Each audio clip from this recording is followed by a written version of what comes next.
डर से कैसे लड़ें? एक स्तर तक डर लाभदायक है। डर एक भावना है जिसे संभावित एक खतरे द्वारा प्रेरित किया जाता है। यह एक स्वाभाविक मानव भावना है। यह परमेश्वर द्वारा दिया गया है। यह मूलभूत जीवन रक्षा तंत्र है। यह हमें जीवित रखता है। यह हमें खतरे से बचाता है। हालांकि हानिकारक डर जैसी चीजें भी हैं। नए नियम में सामान्य रूप से प्रयोग किया गया ग्रीक शब्द फोबोस है, जो हमें फोबिया से मिलता है। यह हानिकारक डर है। यह आने वाले खतरे के असमानुपाती होता है। यह गलत प्रमाण है जो सही दिखाई देता है। यह तब होता है जब मैं ज्यादा खतरे का अनुमान लगाता हूं और इससे लड़ने की क्षमता को कम समझने लगता हूं। सामान्य डर में बीमारी, धन, असफलता, बूढ़ा होना, मृत्यु, अकेलापन, तिरस्कार, गड़बड़ी, लोगों में बोलना, उड़ान, ऊंचाई, सांप और मकड़ी आदि से संबंधित डर शामिल हैं। इनमें ये चीजें भी शामिल है जिसे आजकल फोमो बुलाया जाता है, चूकने का डर, कोई खास न होने का डर। मेरे खुद के जीवन में मैंने कई डरों का अनुभव किया है। ऊंचाई से डरने से लेकर दुखदाई दौरा और अन्य अनजान डर, प्रचार करने के बारे में डर और कोई ऐसी चीजें करने का डर जो यीशु के नाम को अपमानित करे, जबकि परमेश्वर का आत्मा नकारात्मक डर पैदा नहीं करता। यह एक तरफ से लाभकारी डर है। परमेश्वर का भय, इसका मतलब परमेश्वर से डरना नहीं है। वास्तव में इसका मतलब ठीक उल्टा है। इसका मतलब परमेश्वर को समझना है जो हमसे संबंधित है। इसका मतलब आदर, प्रामाणिकता, श्रद्धायुक्ता, भय, सम्मान, गहरा प्रेम और आराधना है, बल्कि इसे परमेश्वर के प्रति प्रेम के रूप में अनुवादित किया जा सकता है। इसकी पहचान परम प्रधान परमेश्वर की सामर्थ, महिमा और पवित्रता से है। यह हमें परमेश्वर का आदत करने में मदद करता है और यह बाकी के सभी डर और भय का प्रतिकार है जिसका अनुभव हम जीवन में करते हैं। परमेश्वर का भय मानो और आपको कभी भी किसी से भी डरने की जरूरत नहीं है। यह संयोग नहीं है कि हमारे समाज में परमेश्वर का भय कम हो गया है और बाकी के सभी डर बढ़ गए हैं। हमें परमेश्वर के साथ सही संबंध की ओर वापस आना है। अभिव्यक्ति मत डर, यह आज्ञा बाइबल में सबसे ज्यादा दी गई है। हमारे आज के पद्यांश में 4 घटनाएं बताई गई हैं। नीतिवचन 1:20 से 33 तक। कोई डर नहीं, कोई नुकसान नहीं। यह पद्यांश आपको आतंक और घबराहट हटाने के लिए एक कुंजी है और वह निडर बसा रहेगा और बेखटके सुख से रहेगा। परमेश्वर का भय मानना नीतिवचन के विषय की कुंजी है और इस पुस्तक में 21 बार दिखाई देता है। यह एक चुनाव है जो आप करते हैं। यदि आप बुद्धिमान हैं तो आप परमेश्वर का भय मानना चुनेंगे और उनकी सुनेंगे, और वह वादा करते हैं कि आप सुरक्षित और सुख से रहेंगे। नीतिवचन की पुस्तक में बुद्धि पर जोर दिया गया है। जब हम इसे नए नियम की दृष्टि से पढ़ते हैं तो हम जान सकते हैं कि यीशु ही परमेश्वर की बुद्धि है। 1 कुरिन्थियों 1:24।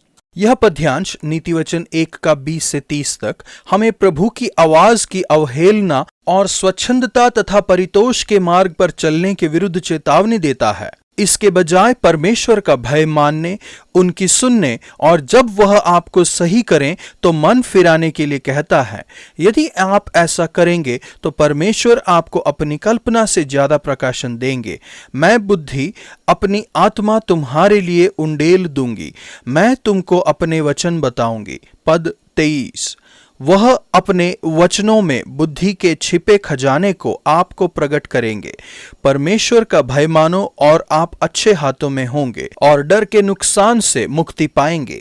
प्रभु, मैं परमेश्वर का भय मानने और एक ऐसा जीवन जीने का चुनाव करता हूँ जो आपकी सामर्थ, महिमा और पवित्रता के सम्मान और आदर में हो। केवल आपका भय मानते हुए जीने के लिए मेरी मदद कीजिए।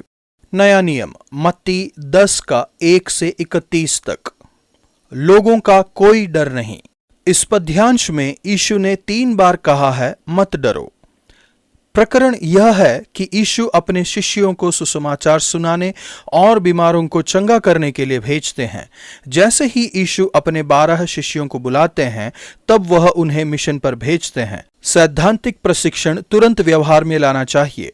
अपने आदर्श का अनुकरण करने के लिए वह उन्हें और हमें भेजते हैं। प्रचार करो, स्वर्ग का राज्य निकट आ गया है।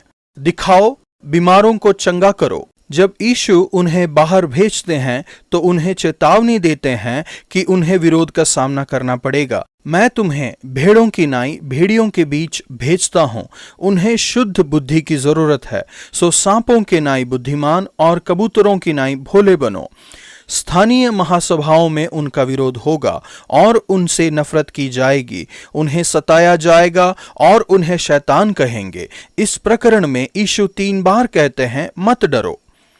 नंबर 1, मत डरो कि तुम्हें क्या कहना है। वह कहते हैं, उनसे मत डरना।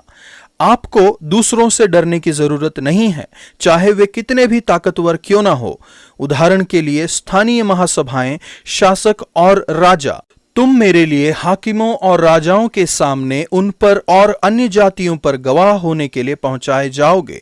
जब वे तुम्हें पकड़वाएंगे तो यह चिंता न करना कि हम किस रीति से या क्या कहेंगे, क्योंकि जो कुछ तुमको कहना होगा वह उसी घड़ी तुम्हारे पिता का आत्मा तुम्हें बता देगा।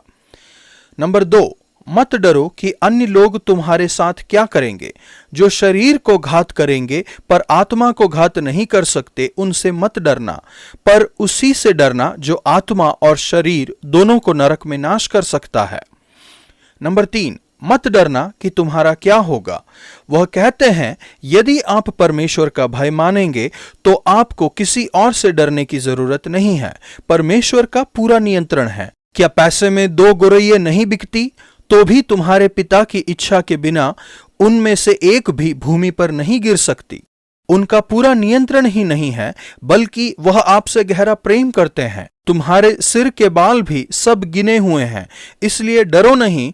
तुम बहुत गौरैयों से बढ़कर हो। जितना आप अपनी खुद की चिंता नहीं करते, परमेश्वर उससे ज्यादा आपकी चिंता करते हैं। प्रभु, आपका धन्यवाद, आपने मुझे बताया कि मुझे डरने की जरूरत नहीं है। आपका धन्यवाद कि आप मुझे बहुत ज्यादा महत्व देते हैं और मुझसे प्रेम करते हैं। आपके प्रेम को जानने और आप पर भरोसा करने और कभी न डरने के लिए मेरी मदद कीजिए। पुराना नियम, उत्पत्ति 25 के 1 से 26 के 35 तक। मृत्यु का कोई डर नहीं। जीवन कभी आसान नहीं होता। यह इसहाक के लिए आसान नहीं था। अन्य परेशानियों के बीच उसने अपने बच्चे के जन्म के लिए 20 साल तक इंतजार किया। फिर वह जुड़वा बच्चे जन्मे तो भाइयों में झगड़ा हुआ। वह पलिश्ती दुश्मनों के बीच रहे और उसका एक बेटा दुख का कारण बना और रिबका के मन में दुख हुआ। इसहाक ने अपने पिता के समान ही पाप किया, अपनी पत्नी को अपनी बहन के रूप में देने का। हालांकि ऐसा लगता है कि इसहाक ने अपने पिता की गलती से कुछ सीखा था। जब रिबका को कोई बच्चे नहीं हो रहे थे तो चीजों को खुद से हल करने के लिए अब्राहम द्वारा हाजिरा से नाशवान संबंध बनाने के विपरीत इसहाक ने एक चमत्कार के लिए परमेश्वर से प्रार्थना की। परमेश्वर इसहाक के सामने आए और वादा किया कि मैं तेरे संग रहूंगा और ये सब देश मैं तुझको और तेरे वंश को दूंगा। फिर भी इसहाक डर गया। उसे डर लगा कि वह मर सकता है। यदि मैं उसको अपनी पत्नी कहूंगा तो यहाँ के लोग उसके कारण, जो परम सुंदरी है, मुझको मार डालेंगे। जब अबीमेलेक ने इसहाक को अपनी पत्नी के साथ क्रीड़ा करते देखा तो उसने पूछा, वह तो निश्चय तेरी पत्नी है, फिर तूने क्यों कर उसको अपनी बहन कहा? इसहाक ने उत्तर दिया, मैंने सोचा था क्योंकि। परमेश्वर ने इसहाक से कहा, मत डर, क्योंकि मैं तेरे संग हूं। इसहाक परमेश्वर से ज्यादा लोगों से डरता था। फिर भी उसे याद दिलाया गया कि उसे डरना नहीं चाहिए, क्योंकि परमेश्वर उसके साथ है। जब आपको डर सताए तो इसी सच्चाई को याद रखिए, परमेश्वर आपके साथ हैं। यदि परमेश्वर आपके साथ हैं तो आपको कभी भी किसी से भी डरने की जरूरत नहीं है। इसहाक लोगों से डरता था, इसके बावजूद परमेश्वर ने उसे आशीष दी। परमेश्वर कहते हैं, मैं तुझे आशीष दूंगा और तेरे वंश को बढ़ाऊंगा। परमेश्वर की आशीष का मतलब है बढ़ना और बार बार फसल लाना। वह आपके जीवन से भी यही चाहते हैं। अपने पिता अब्राहम के समय में जो कुएं खोदे गए थे, इसहाक ने उन्हें फिर से खोला, जिसे फिलिस्तियों ने भर दिया था। शायद यह हमारे लिए चर्चों को फिर से खोलने के बारे में है, जो जीवन के जल का स्रोता है। जब इसहाक का विरोध किया गया और उसे रोका गया तो वह आगे बढ़ा, जब तक कि उसने दूसरे कुएं को फिर से खोलने के लिए खोज न लिया। इस तरह से परमेश्वर ने उसे फलने फूलने के लिए मौका दिया। इनमें से एक भी आसान नहीं था, लेकिन प्रभु आपसे जो कहते हैं उसे याद रखिए। मत डरना, क्योंकि मैं तुम्हारे साथ हूं। प्रभु आप मेरे साथ हैं, इस वादे के लिए आपका धन्यवाद। आपका धन्यवाद क्योंकि आप मुझे बार बार कहते हैं कि यदि मैं आपका भय मानूं तो मुझे कभी भी किसी से डरने की जरूरत नहीं है। उत्पत्ति 26:34। जिस प्रकार से इसहाक और एसाव ने अपनी पत्नी को चुना, इसमें काफी फर्क है। इसहाक के लिए विश्वास की इस स्त्री को खोजने के लिए बहुत सी प्रार्थना और मार्गदर्शन करने वाले संकेत लगे, जबकि ऐसा लगता है कि एसाव ने बुद्धिमानी से चुनाव किया, पर यह इसहाक और रिबका के लिए खेद का कारण बना। सही पति या पत्नी चुनना और अपने लिए, अपने बच्चों और अपने दोस्तों के लिए प्रार्थना करना बहुत महत्वपूर्ण है कि परमेश्वर उन्हें सही व्यक्ति तक पहुंचा दे। आज का वचन, मैं तेरे पिता इब्राहिम का परमेश्वर हूँ, मत डर, क्योंकि मैं तेरे साथ हूँ और अपने दास इब्राहिम के कारण तुझे आशीष दूंगा और तेरा वंश बढ़ाऊंगा। उत्पत्ति 26:24।